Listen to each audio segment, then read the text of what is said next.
Guys, तुम्हारा खाना आ गया और ये आपका Jain food without onion garlic. Thank you. शुक्रिया।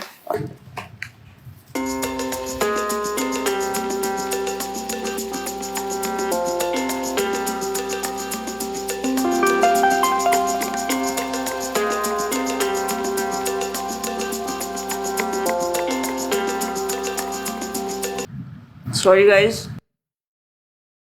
मुझे नहीं पता था कि तुम लोगों में ऐसा कुछ रिचुअल होता है। हाँ, प्रे तो करना चाहिए। हम हमेशा खाने से पहले अल्लाह ताला से प्रे करते हैं। यस, रिचुअल नहीं स्पिरिचुअल। हम ही पहले भगवान को भोग ऑफर करते हैं और उसके बाद प्रे करके खाते हैं। लेकिन तुम्हारा भगवान यहाँ आके कैसे खा सकता है? जैसे वो तुम्हारी दुआ कानों से सुन सकता है, वो वैसे ही यहाँ पर आके खा भी सकता है। भगवान का फॉर्म पर्सनल है। अगर वो कानों से सुन सकते हैं तो मुंह से आके खा भी सकते हैं। उनके कान और मुंह दोनों है। शालिनी, तुम प्रे नहीं करती खाना खाने से पहले? नहीं, लेकिन मेरे चाचा ने एक बार कहा था कि हमको वो गॉड ऑफ फूड को और फार्मर्स को थैंक यू बोलना चाहिए। You mean Annapurna Devi? What? God of food. Yes, हमें उन्हें थैंक करना चाहिए और साथ में फार्मर्स को भी। But I believe in watering the roots.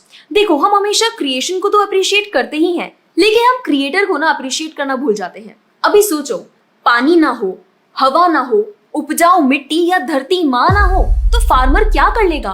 So I believe that we should be thanking the creator, the lord who is providing us with all the basic necessities. Point. अब तुम किस किस को थैंक करेगा? वैसे भी तुम्हारे 33 करोड़ तो देवी देवता है।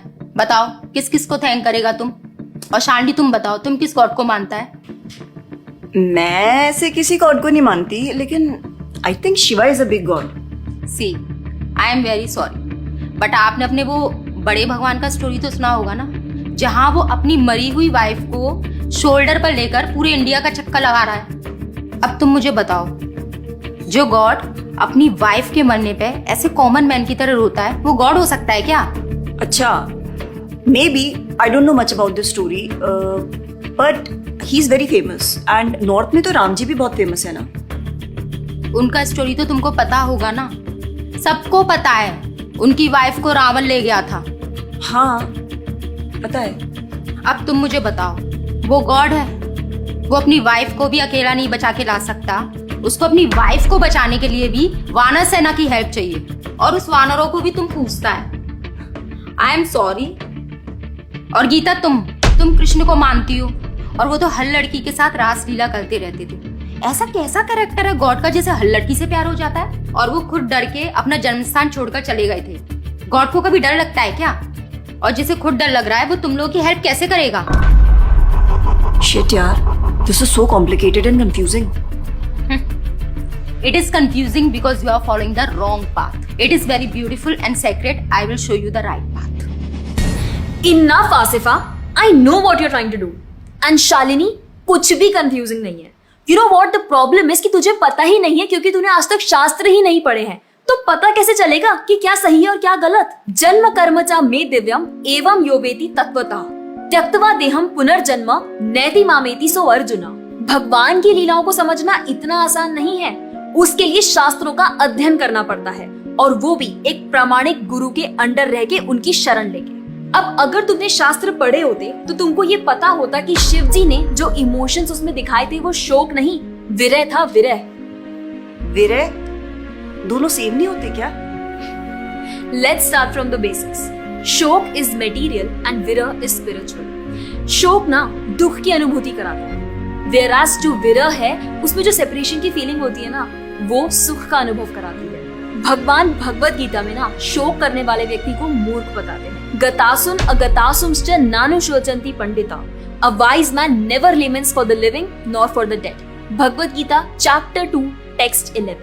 अपनों की मौत पे आंसू बहाना शोक है, लेकिन वहीं रामायण देखते देखते जो आंसू निकले ना, वो विरह है, विरह।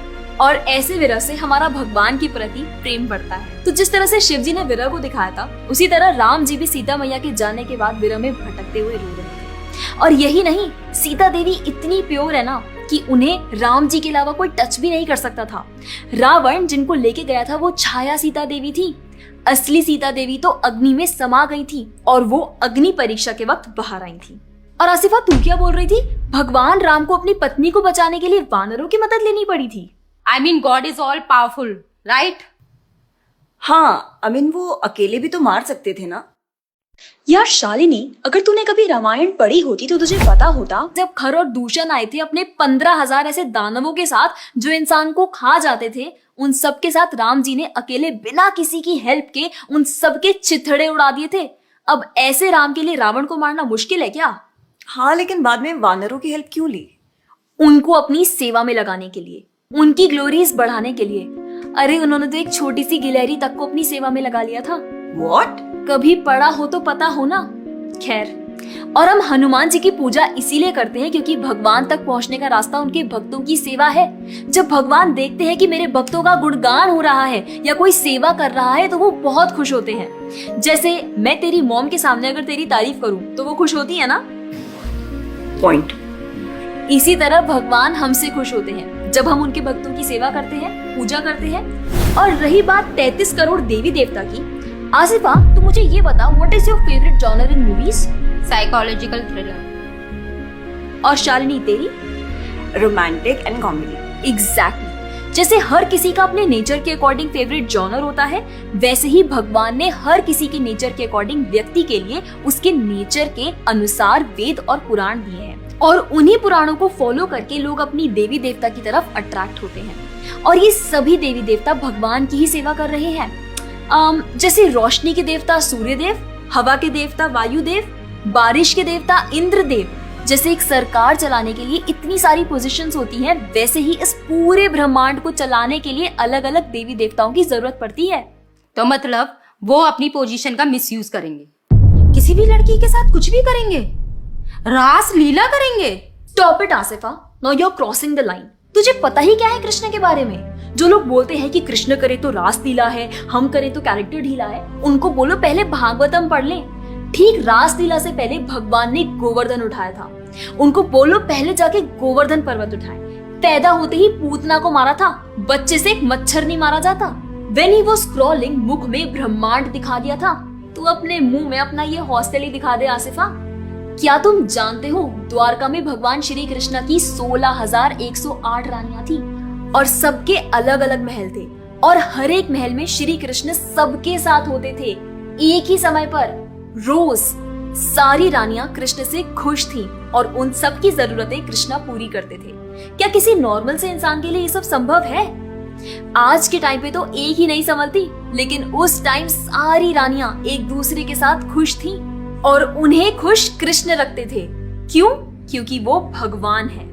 और रही बात ब्रज की गोपियों के साथ रास लीला करने की, तो इतना जान लो कि रास लीला के टाइम पर करोड़ों गोपियां थी और कृष्ण पूरे टाइम हर एक गोपी के साथ मौजूद थे और उनके साथ डांस कर रहे थे एक टाइम पे करोड़ों गोपियों के साथ। ये सब बहुत डीप लीलाएं हैं और ये सब तभी पता चलेगी जब साधुओं के संग में रह के शास्त्रों को पढ़ा जाएगा। हवा में तीर चलाने से या सुनी सुनाई बातों पर यकीन करने से कुछ नहीं होने वाला। और रही बात अपने भक्तों को बचाने की, तो भगवान ने तो अपने भक्त परीक्षित महाराज को गर्भ में बचाया। 5 साल के प्रहलाद महाराज के लिए नरसिंह अवतार लेकर आए और उनको बचाया। यहाँ तक कि वो अपने गुरुदेव सांदीपनी मुनि के बेटे को मरने के बाद वापस लाए और उनको जिंदा किया। आई एम रियली इम्प्रेस्ड यार। हिंदू होते हुए भी मुझे ये फैक्ट्स पता ही नहीं थे। मेरे पेरेंट्स ने मुझे कभी इन सब चीजों के बारे में बताया ही नहीं। हाँ, पेरेंट्स की तो गलती है, लेकिन हम भी तो वही कर रहे हैं जो उन्होंने किया। We are not learning about our culture, not reading Ramayan, Mahabharat और भगवत गीता। आजकल तो ये सब कुछ रीड करना बहुत इजी भी है and everything is available on our phones. And the problem is that we don't want to learn. और इसीलिए हमें कोई कुछ भी बोलता है और हम उसे मान लेते हैं और अपने बिलीफ को चेंज करने के लिए रेडी हो जाते हैं। एक्चुअली में पता है, किसी का हार्ट ट्रांसफॉर्म करना है तो प्यार से करो, ज्ञान से करो, पैसे और तलवार से नहीं।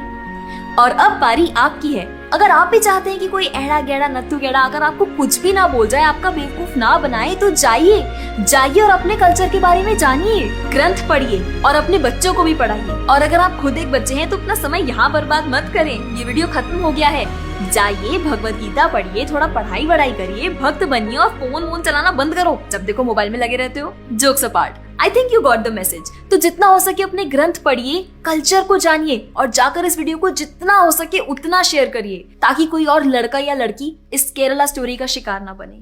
Thank you so much for watching. Hare Krishna. और हाँ, इस वीडियो को लाइक करें और भक्ति टुडे चैनल को सब्सक्राइब करें। खुदा हाफिज। हरे कृष्णा। अगर आपको हमारा वीडियो पसंद आया है और आप हमारे मीनिंगफुल स्पिरिचुअल मैसेजेस को ज्यादा से ज्यादा लोगों तक पहुंचाना चाहते हैं और इस चेंज का हिस्सा बनना चाहते हैं तो हमें सपोर्ट करें। आप हमारी वीडियोस और इक्विपमेंट्स को भी स्पॉन्सर कर सकते हैं। डिटेल्स डिस्क्रिप्शन बॉक्स में है। See you next time. Hare Krishna.